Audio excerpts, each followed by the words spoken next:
खुशखबरी digital audio recording studio.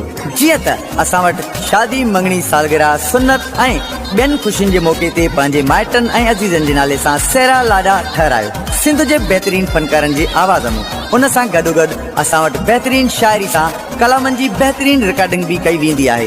वधीक राब्ते लाइ गुलज़ार अहमद मोबाइल नंबर 0335251785 8